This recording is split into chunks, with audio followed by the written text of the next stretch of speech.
Assalamu alaikum wa rahmatullahi wa barakatuh. Topdagi barliq qarindoshlarimiz Allohning salom va mag'firati barakat olsun. Qarindoshlar, cho'ng gunohlar darsimizni boshlaymiz. Bugungi darsimiz 24-cho'ng gunoh qaroqchilik qilish. A'udzu billahi minash shaytonir rojim. Bismillahirrohmanirrohim.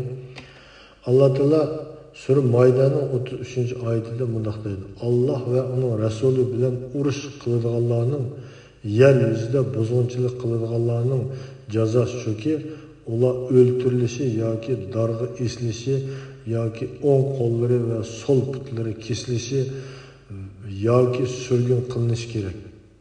Bu, ya'ni jazo ular uchun bu dunyoda rasvolik ilib kelguchidir, oxiratda ular cho'ng azobga duchor bo'ladi. Mana bu Alloh taoloninki o'zining kalomi bo'lgan Qur'on Karimda aniq qilib so'zlagan bayoni. Allah va uning rasuli bilan urush qiladiganlar, Allohga qarshi, payg'ambarga qarshi turadiganlar, yer yuzida buzg'unchilik qiladiganlarning jazosi, yer yuzida qalay qanchalik buzg'unchilik qilganlarning jazosi yoki o'ltirilish kerak. Ya'ni darga esilish kerak, yo bo'lmasa o'ng qo'li bilan so'l puti kesilish kerak, yoki bo'lmasa surgun qilinish kerak. Bu dunyodagi jazosi deydi. Ammo qiyomatda, oxiratda cho'ng azobga duchor bo'ldi deydi. Tugamaydi ekan buni olayana.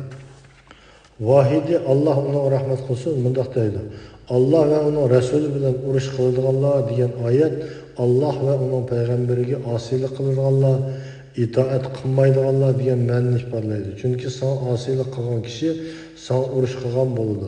Yer yuzida buzg'unchilik qiladiganlar degan oyat odam o'ldirish, o'g'irlik qilish, bulongchilik qilish, mo'minlarga qarshi qurol ko'tarish bilan yer yuzida buzg'unchilik qiladiganlar, Alloh va uning payg'ambariga qarshi urush qilgan hisoblanadi degan ma'noni ifodalaydi.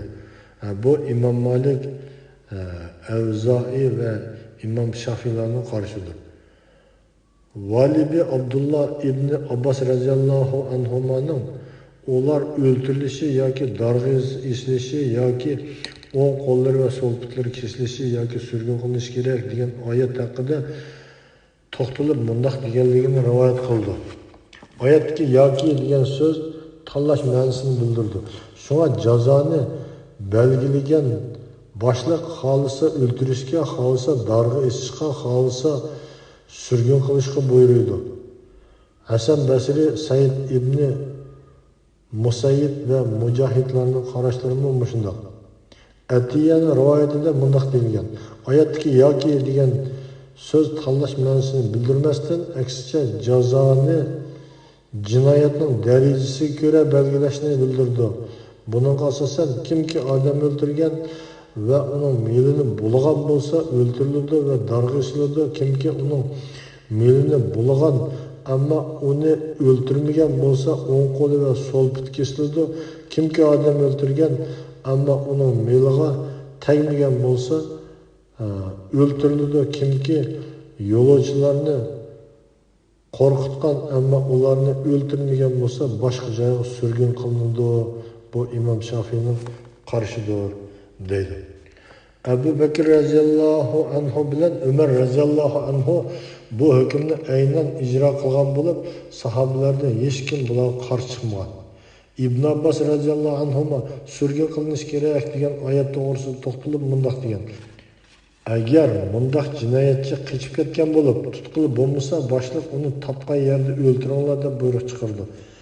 Ammo u tutilsa, turmaga solash va zindonga tashlash uni surgun qilganlik bo'ladi. Chunki uni so'laganda uning yer yuzida erkin holat qilib yurt aylanib yurishining oldini olg'ili bo'ladi. Faqat qaroqchilik qilish va yo'lovchilarni qo'rqitishning o'zi cho'ng gunoh hisoblanadi. Undaqda melini bulg'agan yoki yordar qilgan yoki o'ldirgan kishining gunohini nima deyish kerak?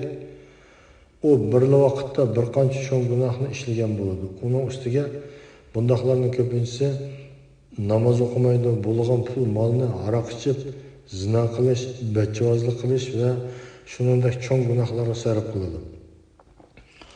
Alloh taologa iltijo qilib, Alloh taoloning har qanday bir balolardan va jafo mushaqqatlardan aman qilishni barliq qarindoshlarimizga Alloh taoloning hidoyat qilishini tilaymiz.